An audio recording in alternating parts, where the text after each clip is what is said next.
بسم اللہ الرحمن الرحیم۔ سورہ مریم مکی صورت ہے اور بہت ہی امید افزا صورت ہے، یعنی سٹارٹنگ میں ہی اللہ تعالیٰ نے ایک بہت ہی پیارا واقعہ بیان فرمایا ہے جس سے مایوس لوگ بھی جو ہیں امید ان کو بن جاتی ہے۔ تو یہ صورت جو ہے مکی صورت ہے اور مکی دور کے درمیان میں نازل ہوئی، وسط میں حبشہ کی ہجرت سے پہلے یہ صورت نازل ہوئی تھی، اور ہجرت حبشہ جو تھی تقریباً 5 نبوت میں ہوئی تھی۔ جب آپ صلی اللہ علیہ وسلم کی نبوت کا 5واں سال تھا تو تب ہجرت حبشہ ہوئی تھی، اور اس کے اندر حضرت ابراہیم علیہ السلام کا واقعہ بیان فرما کے اللہ تعالیٰ نے اشارہ فرما دیا تھا کہ جس طرح حضرت ابراہیم علیہ السلام کو اپنا وطن چھوڑنا پڑا، اسی طرح نبی صلی اللہ علیہ وسلم اور مظلوم مسلمان جو ہیں یہ بھی اپنے دین کو بچانے کے لیے اپنا وطن چھوڑیں گے۔ اور پھر ایسا ہی ہوا، کچھ مدت کے بعد جو ہے لوگوں نے ہجرت کی اور تقریباً 80-90 مرد اور کچھ خواتین جو تھیں وہ حبشہ پہنچ گئیں۔ تو وہ سارا واقعہ کافی ڈیٹیل کے ساتھ آتا ہے انشاءاللہ۔ ہجرت حبشہ میں کیا ہوا، وہاں پہ جا کے جب مسلمانوں نے پناہ لی تو قریش کو پتہ چلا، قریش نے جا کے جو وہاں کا بادشاہ تھا اس کو جا کے شکایت کی، اس کو بہکانے کی کوشش کی، نجاشی جو تھا، لیکن نجاشی رحمہ اللہ کو اللہ تعالیٰ نے ہدایت عطا فرما دی۔ نبی علیہ السلام سے ان کی ملاقات نہیں ہو سکی، اگرچہ وہ آپ صلی اللہ علیہ وسلم کے زمانے میں ہی مسلمان ہو گئے تھے، لیکن ملاقات نہ ہونے کی وجہ سے صحابی نہیں بن سکے، لیکن مسلمان ہو گئے۔ تو اس طرح سے نجاشی نے ان کو واپس لوٹا دیا قریش کو، اور مسلمانوں کو اپنے پاس پناہ دی۔ اور اس موقع پہ حضرت جعفر طیار نے ایک مشہور تقریر کی تھی، وہ بھی اکثر جو ہے سیرت کی کتابوں میں ملتی ہے۔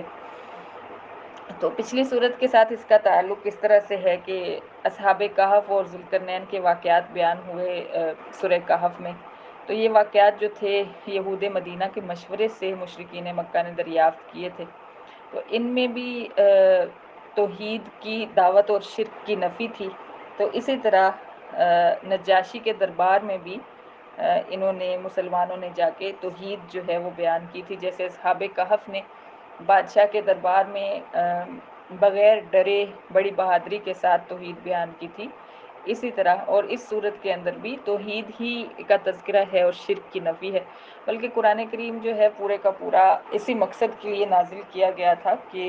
شرک ختم ہو دنیا سے اور اللہ تعالیٰ کی توحید جو ہے وہ عام ہو۔ تو واقعہ سٹارٹ میں ہی جو اللہ تعالیٰ بیان فرما رہے ہیں وہ کچھ اس طرح سے ہے کہ حضرت زکریہ علیہ السلام نے جب دیکھا کہ ان کی بھانجی جو ہے مریم چھوٹی سی بچی تھی، ان کی والدہ نے ایک منت مانی تھی کہ میرے ہاں جو بچہ پیدا ہوگا میں اس کو اللہ تعالیٰ کی راہ میں دے دوں گی، اور انہوں نے سوچا تھا کہ وہ بچہ جو ہے بیٹا ہوگا اور بیٹا جو ہے دین کا کام صحیح طریقے سے کر سکے گا، لیکن اللہ تعالیٰ نے ان کو بیٹی عطا فرمائی۔ اور کیونکہ جیسا کہ کہا بھی جاتا ہے کہ ایک مرد جو ہے اگر وہ سنورتا ہے تو وہ صرف اکیلا اس کی ذات کے لیے ہوتا ہے، لیکن اگر ایک عورت سنورتی ہے تو ایک پوری نسل سنور جاتی ہے، کیونکہ آگے جو اس کی اولاد ہوتی ہے وہ اسی عورت سے تعلیم اور تربیت پاتی ہے۔ تو اس طرح اللہ تعالیٰ نے حضرت مریم علیہ السلام کو پیدا فرمایا، اور ان کی والدہ پریشان بھی ہوئیں کہ اب میں اس بیٹی سے دین کا کام کیسے لوں گی، لیکن اللہ تعالیٰ نے فرمایا کہ ہم جانتے ہیں کہ ہم نے کیا پیدا کرنا ہے، بیٹا پیدا کرنا ہے یا بیٹی عطا کرنی ہے۔ تو اس طرح حضرت مریم علیہ السلام سے اللہ تعالیٰ نے پھر دین کا کام لیا، اور ان کو ان کی والدہ نے ان کے خالو تھے حضرت زکریہ علیہ السلام، ان کے حوالے کر دیا کہ وہ ان کی تربیت کریں اور دین کی تعلیم دیں۔ تو ایک دفعہ حجرے میں بیٹھی تھیں حضرت مریم علیہ السلام، عبادت میں مشغول تھیں، تعلیم لے رہی تھیں وہاں پہ اور حجرے میں ہی رہتی تھیں، اور ان کے پاس جو تھے بے موسم پھل حضرت زکریہ علیہ السلام نے دیکھے۔ وہ پھل ایسے تھے کہ وہاں پہ ان کا ملنا مشکل تھا۔ تو حضرت زکریہ علیہ السلام نے مریم علیہ السلام سے پوچھا کہ یہ پھل آپ کے پاس کہاں سے آئے ہیں؟ تو انہوں نے جواب دیا کہ یہ مجھے اللہ تعالیٰ کی طرف سے ملے ہیں، یعنی اللہ تعالیٰ نے بھیجے ہیں۔ تو وہاں ہی حضرت زکریا نے جب دیکھا کہ مریم کو بے موسم پھل اللہ تعالیٰ عطا فرما سکتے ہیں تو مجھے بھی بے موسمہ پھل مل سکتا ہے، یعنی وہ پھل جو اولاد کی صورت میں ہوتا ہے بے موسمہ، اس لیے کہ حضرت زکریا علیہ السلام تقریباً 90 سال سے اوپر ان کی عمر ہو چکی تھی، اور ان کی جو بیوی تھی وہ بھی مکمل طور پہ بانجھ ہو چکی تھیں، بوڑھی ہو چکی تھیں، لیکن اس حالت میں بھی نبی نے امید نہیں چھوڑی، اور جب معجزہ دیکھا اپنی آنکھوں کے سامنے کہ بے موسم پھل مریم کے سامنے پڑے ہیں، تو فوراً خیال آیا کہ جو رب ان کو یہاں پہ پھل پہنچا سکتا ہے وہ مجھے اولاد بھی عطا فرما سکتا ہے بڑھاپے میں۔ تو اللہ فرماتے ہیں ذکر کاف ہا یا عین صاد حروف مقطعات سے سورت کی ابتدا ہو رہی ہے، اور ان کے معانی جو ہیں اللہ تعالیٰ نے مخفی رکھے ہیں، کوئی بھی نہیں جانتا کہ ان حروف مقطعات کا کیا مطلب ہے۔ ہاں یہ کہا جاتا ہے کہ یہ بڑے بابرکت حروف ہوتے ہیں۔ اللہ فرماتے ہیں ذکر رحمت ربک عبدہ زکریا، قرآن کریم میں اپنے بندے زکریا کا تذکرہ کرنا تیرے رب کی بہت بڑی رحمت ہے، یعنی اس واقعہ سے ہمارے لیے کتنی بڑی امید بنتی ہے۔ مایوس جو ہو چکے ہیں، جو لوگ سمجھتے ہیں کہ میرے جو معاملات بگڑ چکے ہیں وہ اب سنور نہیں سکتے، اب بن نہیں سکتے، ان کے لیے اس واقعہ میں بہت بڑی رحمت ہے، بہت بڑی امید ہے۔ جب اذ نادا ربہ نداء خفیا، اللہ فرماتے ہیں کہ جب زکریا نے اپنے رب کو آہستہ آہستہ پکارا، آہستہ آہستہ اس لیے پکارا کہ کہیں مریم نہ سن لیں کہ یہ خالو جو ہیں ان کو کیا ہو گیا ہے، بڑھاپے میں اولاد مانگ رہے ہیں،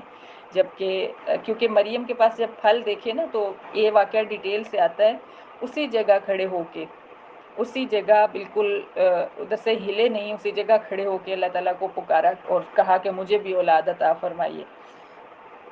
تو آہستہ آہستہ شرماتے ہوئے، تھوڑا جھجکتے ہوئے مانگا کہ کوئی سنے نہ، تاکہ میرا یہ نہ کہے کہ بھی اس عمر میں اس کو اولاد کی ضرورت ہے یا اولاد مانگ رہا ہے۔ تو آہستہ آہستہ آواز میں اولاد مانگی۔ قال ربی انی وہن العظم منی، اور پوری صورتحال جو تھی وہ اللہ تعالیٰ کے سامنے رکھی۔ دعا کا طریقہ بھی ہمیں اس سے سمجھ آ رہا ہے کہ ہم عموماً یہ سمجھتے ہیں، یہ کہہ دیتے ہیں کہ اللہ تعالیٰ تو جانتا ہے، یہ کہہ کے ہم بات ٹھپ کر دیتے ہیں، جبکہ اللہ تعالیٰ چاہتے ہیں کہ بندہ میرے ساتھ کھل کے بات کرے۔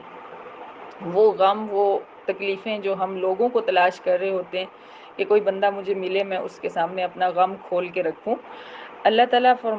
کو یہ پسند ہے کہ وہ ساری ڈیٹیلز، وہی انداز، اسی طریقے سے جس طریقے سے آپ کسی بندے کے سامنے بیان کرتے ہیں اپنا غم، اسی طریقے سے آپ اللہ تعالیٰ کے سامنے رکھیں، جبکہ وہ جانتے ہیں